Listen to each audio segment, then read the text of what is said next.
Good morning, class 5 students. How are you all? I hope all you are fine. Me Veena Rani from Wisdom School. बच्चों, जैसा कि आप जानते हो हमारा पाठ 5 संज्ञा कंप्लीट हो चुका है। ठीक है, आज हम करेंगे इसका बुक वर्क। देखिए, बुक वर्क में प्रश्न उत्तर हैं। ये मैंने सारे नोटबुक में लिख दिए हैं, मैं आपको रिवाइज़ करवाऊंगी। ठीक है, पहले हम बुक वर्क रिवाइज़ कर लेते हैं, कंप्लीट कर लेते हैं। तो मैं इसका पीडीएफ भेजूंगी, तो आप भी साथ के साथ अपनी नोटबुक में कंप्लीट कर लेना। पहले मैं आपको समझा दूं। देखिए, प्रश्न 3 क्या है? निम्नलिखित वाक्यों में सही वाक्य पर सही और गलत वाक्य पर गलत का निशान लगाइए। मन के भावों को प्रकट करने वाले शब्द भाववाचक संज्ञा होते हैं। जो मन के भावों को प्रकट करते हैं वो कौन से शब्द होते हैं? भाववाचक संज्ञा शब्द। ये बात सही है, इसलिए हम सही का निशान लगाएंगे। पानी समुदायवाचक संज्ञा है। संज्ञा के 3 भेद जो मेन होते हैं, मुख्य भेद होते हैं 3, व्यक्तिवाचक, जातिवाचक, भाववाचक। उन भेदों के अलावा 2 और भेद बताए गए थे ना, जो कभी मतलब बहुत ही कम गिनती में आती हैं। मेन जो है 3 ही माने जाती हैं, लेकिन 2 और भेद बताए गए थे, द्रव्यवाचक और समुदायवाचक।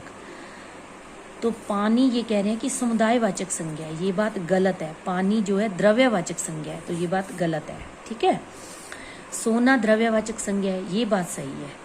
सोना जो है द्रव्यवाचक संज्ञा है, तो यहाँ लिखेंगे, इसको क्या करेंगे? टिक।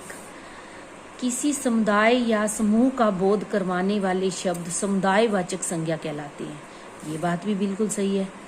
समुदाय या समूह का जो बोध करवाते हैं, जिन शब्दों से हमें किसी समुदाय या समूह का पता चले, वो कौन से शब्द होते हैं? समुदायवाचक संज्ञा। तो इसको हम टिक करेंगे। संज्ञा के 4 भेद होते हैं, गलत है ना। संज्ञा के तो मेन तो वैसे 3 भेद ही माने गए हैं। संज्ञा के 3 भेद होते हैं, ठीक है, तो ये बात गलत है। अब प्रश्न 4 है, निम्नलिखित शब्दों को उनकी सही जगह पर रखिए। ये कुछ शब्द दिए गए हैं, इनमें से कौन सा व्यक्तिवाचक संज्ञा शब्द है, कौन सा जातिवाचक है, कौन सा भाववाचक है। तो पहले नंबर पे है सिंह। सिंह जो है जातिवाचक है, ठीक है, जातिवाचक है, तो इसको यहाँ लिखेंगे। दूसरे नंबर पे आ गया जापान। जापान किसी विशेष देश का नाम बताया गया है, तो हम इसको व्यक्तिवाचक में लिखेंगे। खटाई जो है एक भाव है, ठीक है, तो भाववाचक संज्ञा में आएगा। दिल्ली विशेष व्यक्ति विशेष जगह स्थान का नाम है, तो ये व्यक्तिवाचक में आएगा। भगवत गीता विशेष ग्रंथ का नाम है, तो ये व्यक्तिवाचक में आएगा। मित्रता भाववाचक संज्ञा है। हाथी जो है विशेष व्यक्ति का ये लिखा नहीं मैंने, हाथी विशेष पशु का नाम है, ठीक है ना, विशेष जानवर का नाम बताया गया, तो ये यहाँ आएगा। उसके बाद आ गया लंबाई।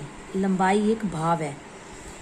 गुण दोष, गुण है, लंबाई जो एक गुण है, तो ये किस में आएगा? भाववाचक में। औरत जो है जातिवाचक संज्ञा शब्द है। जयपुर विशेष स्थान का नाम है, तो यहाँ आएगा। मित्र जो है जातिवाचक संज्ञा शब्द है, ठीक है। तो ये ऐसे जो शब्द व्यक्तिवाचक संज्ञा है वो यहाँ लिखनी है, जातिवाचक वाले यहाँ, भाववाचक वाले यहाँ। रिक्त स्थानों की पूर्ति उचित शब्दों के द्वारा कीजिए। रानी की बातों में डैश झलकती है, सच्चाई। सच नहीं आएगा। वाक्य के अनुसार देखिए क्या जच रहा है इसमें, कैसे लाइन सही लग रही है। रानी, अगर हम ये कहें रानी की बातों में सच झलकती है, ये बात सही लगती है आपको? ये वाक्य सही लगता है, उचित लगता है? नहीं है ना, तो सच्चाई आएगा। लगातार काम करने के कारण आज मुझे बहुत थकावट हो रही है, ना कि थकना हो रही है, थकावट हो रही है। खाई की गहराई नापना बहुत कठिन है, ना कि गहराई नापना बहुत कठिन है। हमें कभी दूसरों की बुराई नहीं करनी चाहिए। तो ये सारे आप ध्यान से देखो बच्चों, ये सारे ना भाववाचक संज्ञा शब्द है। भाववाचक संज्ञा, हमें कभी दूसरों की बुराई नहीं करनी चाहिए। दिवाली से पूर्व बाजारों में डैश देखने लायक होती है, सजावट। अब देखियो ज के नीचे क्या लगा है, नुक्ता, तो हम इसको कैसे पढ़ेंगे, ज। दिवाली से पूर्व बाजारों में सजावट देखने लायक होती है। अब हम इसके प्रश्न उत्तर, जो मेन प्रश्न उत्तर बनते हैं वो देखिए, नोटबुक में किए हुए हैं। संज्ञा किसे कहते हैं? किसी व्यक्ति, वस्तु, स्थान या भाव के नाम का बोध करवाने वाले शब्दों को संज्ञा कहते हैं। किसे कहते हैं संज्ञा? किसी व्यक्ति, वस्तु, स्थान या भाव के नाम का बोध करवाने वाले शब्दों को संज्ञा कहते हैं।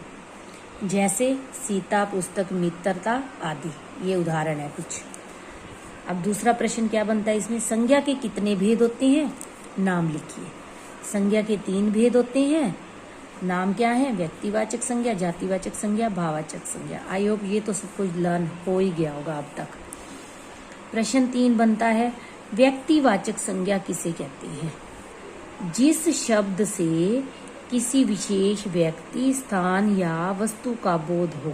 किसी विशेष, किसी खास व्यक्ति, स्थान या वस्तु का बोध हो, पता चले, उसे क्या कहते हैं? व्यक्तिवाचक संज्ञा कहते हैं। जैसे राम, दिल्ली आदि, ये 2 उदाहरण है। प्रश्न 4 है, जातिवाचक संज्ञा किसे कहते हैं? जिस शब्द से किसी व्यक्ति, वस्तु या स्थान की पूरी जाति का बोध हो। संपूर्ण जाति, पूरी, जिस शब्द से किसी व्यक्ति, वस्तु या स्थान की पूरी जाति का बोध हो, किसी विशेष का ना पता चले, हमें पूरी जाति का पता चले, उसे क्या कहते हैं? जातिवाचक संज्ञा कहते हैं। जैसे बालक, अब बालक पूरी जाति है, बालक में तो कोई भी बालक का नाम आ सकता है। अगर विशेष बालक का नाम हो गया तो वो व्यक्तिवाचक बन जाएगा, लेकिन बालक अपने आप में जातिवाचक संज्ञा शब्द है। पुस्तक भी, अब पुस्तकें तो बहुत सारी होती हैं, अगर किसी विशेष पुस्तक का नाम ले लिया तो व्यक्तिवाचक हो गया। अगर पुस्तक जो है जातिवाचक है। देश में भी बहुत सारे देश आ सकते हैं, लेकिन विशेष देश का नाम लिया तो वो व्यक्तिवाचक शब्द बन जाएगा, वैसे क्या है? जातिवाचक। अब प्रश्न 5 है, भाववाचक संज्ञा किसे कहते हैं? जिस शब्द से किसी गुण, भाव या दशा का बोध हो। जिस शब्द से किसी गुण, भाव या दशा का बोध हो, उसे भाववाचक संज्ञा कहते हैं। जैसे मिठास, खुशी, जीत आदि। ठीक है, मिठास, खुशी, जीत आदि, ऐसे और भी बहुत सारे उदाहरण हैं। भाववाचक संज्ञा किसे कहते हैं? जिस शब्द से किसी गुण, भाव या दशा का बोध हो, उसे भाववाचक संज्ञा कहते हैं। जैसे मिठास, खुशी, जीत आदि। बच्चों साथ ही साथ हम पेज नंबर 80 पे है विलोम शब्द। ठीक है, विलोम शब्द ये भी हम रिवाइज करेंगे। विलोम शब्द क्या होते हैं? आपने 3rd में भी किए होंगे, 2nd में भी, 3rd में भी, 4th में भी, है ना, किए हैं ना, तो आपको अच्छे से पता होगा विलोम शब्द क्या होता है। उल्टे अर्थ बताने वाले शब्दों को हम क्या कहते हैं? विलोम शब्द। देखिए, जैसे खेल में हार जीत तो लगी रहती है। हार जीत उल्टे शब्द। सूर्य पूर्व में उदय होता है और पश्चिम में अस्त होता है, तो उदय का विलोम शब्द अस्त। ठीक है, तो उल्टे अर्थ बता रहे हैं एक दूसरे के, हार जीत, उदय अस्त, तो ये कहलाते हैं विलोम शब्द। तो इसकी परिभाषा क्या बनी? जिन शब्दों के अर्थ एक दूसरे के उल्टे होते हैं, जिन शब्दों के अर्थ एक दूसरे के उल्टे होते हैं, उन्हें विलोम शब्द कहते हैं। विलोम शब्दों को विपरीतार्थक शब्द भी कहा जाता है। अब विपरीतार्थक का मतलब, इसको अगर हम टुकड़ों में बांटे तो पता है इसका क्या बनेगा? किन शब्दों को मिलाकर ये बना है? विपरीत प्लस अर्थक, विपरीत प्लस अर्थक। विपरीत क्या होता है? उल्टा। और अर्थक क्या होता है? अर्थ बताने वाले। अर्थक अर्थ बताने वाले।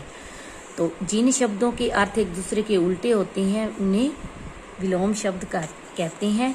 विलोम शब्दों को विपरीतार्थक शब्द भी कहा जाता है। विपरीतार्थक यानी उल्टे अर्थ बताने वाले शब्द, उल्टे अर्थ बताने वाले शब्द। ठीक है। हिंदी भाषा में कुछ विलोम शब्द अ, अन, कु, सु, बे आदि उपसर्गों को लगाकर भी बनाए जाते हैं। उपसर्ग क्या होते हैं? अब कुछ जो ये कह रहे हैं कि विलोम शब्द में सिर्फ क्या होता है, जब हमें शब्द दिया हो उनमें अ लगा दिया, अन लगा दिया, कु लगा दिया, सु लगा दिया, बे लगा दिया, तो वो ये लगाने से भी उल्टे शब्द बन जाते हैं कुछ शब्दों में, सभी में नहीं, कुछ में। उपसर्ग क्या होते हैं? जो शब्द के शुरू में लगे वे। अब ये 1 2 3 4 5 ये 5 उपसर्ग बताए हैं इन्होंने। उपसर्ग तो बहुत सारे होते हैं, लेकिन इन्होंने कहा है कि ये जो 5 उपसर्ग हैं, 5 उपसर्ग लगाने पर भी शब्द का विलोम हो जाता है। जैसे सफल में असफल, सिर्फ अ लगाया, अ उपसर्ग है। उपसर्ग जो होता है शब्द के, हमेशा शब्द के शुरू में लगते हैं उपसर्ग जो होते हैं। अब सफल में अ लगा दिया, क्या बन गया? असफल, उल्टा अर्थ बन गया। इच्छा में अन लगा दिया तो क्या बन गया? अनिच्छा। ठीक है, तो ये भी उल्टा हो गया, विलोम शब्द हो गया। पुत्र कुपुत्र, कु लगा दिया, सु की जगह कु लगा दिया, ये भी विलोम बन गया। सहारा बेसहारा, देखिए बे, तो सिर्फ बे लगाने से क्या हो गया? विलोम शब्द। स्वच्छ अस्वच्छ, उत्तीर्ण अनुतीर्ण, दुर्गंध सुगंध, सुबुद्धि कुबुद्धि, सिर्फ ये 4-5 उपसर्ग लगाने से क्या बन गए? विलोम शब्द। अब ऐसे कुछ और उन्होंने उदाहरण दिए हैं विलोम शब्दों की। शुद्ध अशुद्ध, शुद्ध अशुद्ध, प्रेम घृणा, उचित अनुचित, हित अहित, योग्य अयोग्य, पाप पुण्य, धर्म अधर्म, सुगंध दुर्गंध, जीवन मरण, स्वतंत्र परतंत्र, आकाश पाताल, रक्षक भक्षक। अब देखिए, शुद्ध का मतलब ठीक सही, अशुद्ध गलत। ठीक है, ये अर्थ बता रही हूँ, लेकिन हमने लिखना ऐसे ही है, शुद्ध का शुद्ध। प्रेम क्या होता है? प्यार। घृणा होता है नफरत। उचित होता है सही, अनुचित होता है गलत। ये वैसे आपको समझाने के लिए अर्थ बता रही हूँ, अदरवाइज हमने लिखने ऐसे ही है। शुद्ध का शुद्ध लिखना है, प्रेम का घृणा, उचित का अनुचित। हित भलाई, अहित बुराई। योग्य जो योग्य हो, मतलब किसी के लायक हो, योग्य लायक, अयोग्य नालायक, जो किसी चीज के योग्य ना हो। काबिल, योग्य काबिल हो, ये काबिल ना हो। पाप क्या होता है? सबको ही पता होगा पाप, जब कोई बुरा काम करते हैं तो वो क्या होता है? पाप। और पुण्य क्या होता है? जब कोई अच्छा काम करते हैं। धर्म, जो अच्छा कार्य हो वो धर्म में आता है, जो बुरा कार्य हो वो अधर्म में आता है। सुगंध, सुगंध क्या होता है? जब अच्छी खुशबू आए वो होता है सुगंध, जब बुरी गंदी बदबू आए तो उसको बोलते हैं दुर्गंध। जीवन जीना, मरण मृत्यु। स्वतंत्र, स्वतंत्र क्या हो गया? आजाद। परतंत्र गुलाम। स्वतंत्र परतंत्र। आकाश पाताल, ये तो सबको ही पता होगा। रक्षक, जो रक्षा करता है। भक्षक, जो मारता है। ठीक है। मित्र शत्रु। दोस्त, मित्र क्या होता है? दोस्त। शत्रु होता है दुश्मन। मित्र शत्रु। स्वामी सेवक। स्वामी कौन होता है? मालिक। सेवक कौन होता है? नौकर। अपना, पराया। आयात, निर्यात। पक्ष, विपक्ष। चतुर, मूर्ख। चतुर चालाक, मूर्ख जो चालाक न हो। ये रह गया शायद, है ना। आयात क्या होता है? जब हम किसी दूसरे देश से अपने देश के लिए चीज मंगवाते हैं ना, कोई भी, तो दूसरे देश से आने वाली चीज़ों को बोलते हैं आयात, कि हमने आयात किया है, मंगवाते हैं। जब हम अपने देश से किसी दूसरे देश को चीज़ें भेजते हैं, वो क्या कहलाता है? निर्यात। पक्ष, जब हमारे फेवर में कोई बात करे, हमारे पक्ष में कोई बात करे, जो हमारे खिलाफ बात करे, वो क्या हो गया? विपक्ष। ठीक है। पक्ष होता है फेवर में, विपक्ष होता है हमारे खिलाफ। आशा, निराशा। आरंभ, अंत। आरंभ क्या होता है? शुरू। अंत होता है एंड, जिसको आप इंग्लिश में बोलते हो, खत्म। गुण, दोष। किसी में अच्छी बातें हों, वो क्या कहलाते हैं? गुण। गुण के दो हो सकते हैं, दोष भी लिख सकते हैं हम, अवगुण भी लिख सकते हैं। जिसमें कुछ बुराइयां हों, उसको बोलते हैं अवगुण। अंधकार, प्रकाश। स्वस्थ, अस्वस्थ। स्वस्थ क्या होता है? बिल्कुल सही हो, कोई रोग ना हो, कोई बीमारी ना हो। अस्वस्थ, जब कोई रोग हो, बीमारी हो। लायक, नालायक। रोगी, निरोगी। एक, अनेक। नवीन, प्राचीन। नवीन नया, प्राचीन पुराना।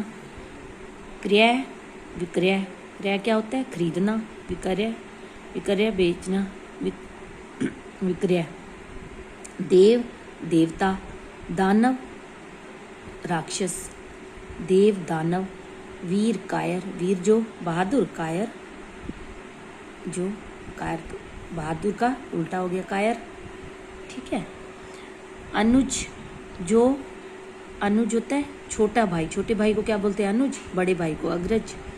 स्वार्थ, जिसमें हम हमारा खुद के लिए हम कोई काम करते हैं, खुद के लालच के लिए, उसको बोलते हैं स्वार्थ। परमार्थ, दूसरों का भला करते हैं जब हम। शुभ, अशुभ। शुभ जो ठीक हो, उचित समय हो, हम कहते हैं कि ये शुभ समय है। अशुभ, जो उचित समय न हो। इच्छा, अनिच्छा। धूप, छाया। भारी, हल्का। लाभ, हानि। सरस, नीरस।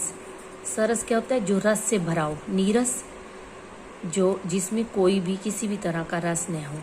उपकार, भला करना। अपकार, बुरा करना। हर्ष, खुशी। शोक, दुख। हर्ष, शोक। नूतन, पुरातन। तो नूतन का अर्थ क्या होता है? नया, पुरातन, पुराना। सौभाग्य, अच्छा भाग्य हो, अच्छी किस्मत हो तो उसको बोलते सौभाग्य है। बुरी किस्मत हो तो उसको दुर्भाग्य है। हिंसा, अहिंसा। मान, अपमान। राजा, रंक। रंक या प्रजा, दोनों लिख सकते हैं। ठीक है, दोनों में से कोई भी लिख सकते हैं। अब ये क्या लिखा हुआ है? तत्सम के साथ तत्सम विलोम तथा तद्भव के साथ तद्भव विलोम शब्द का ही प्रयोग किया जाता है। इसका मतलब क्या है कि तत्सम शब्द कौन से होते हैं? जो शब्द जो है संस्कृत भाषा के ज्यों के त्यों हिंदी में प्रयोग किए जाते हैं। है तो वो संस्कृत के, लेकिन हिंदी भाषा में ज्यों के त्यों प्रयोग किए जाते हैं, वो होते हैं तत्सम। और जो संस्कृत के शब्दों में थोड़ा सा बदलाव करके हिंदी में प्रयोग किया जाता है, वो कहलाते हैं तद्भव। और ये कंपलसरी है, ये जरूरी है कि तत्सम के साथ विलोम शब्द तत्सम ही लगेगा और तद्भव के साथ हमेशा तद्भव ही लगेगा। जैसे ये देखिए, अंधकार के साथ प्रकाश, आप अंधकार के साथ उजाला नहीं लिख सकते। ठीक है, अंधकार के साथ प्रकाश। चतुर के साथ मूर्ख। जीवन, मरण। जन्म आएगा तो मृत्यु लिखेंगे हम, अर्थ एक ही है, जीवन का जन्म, मरण का मृत्यु। लेकिन जन्म के साथ हम मृत्यु लिखेंगे, जीवन के साथ हम मरण लिखेंगे, क्योंकि ये हमारे लिए एक कंडीशन है।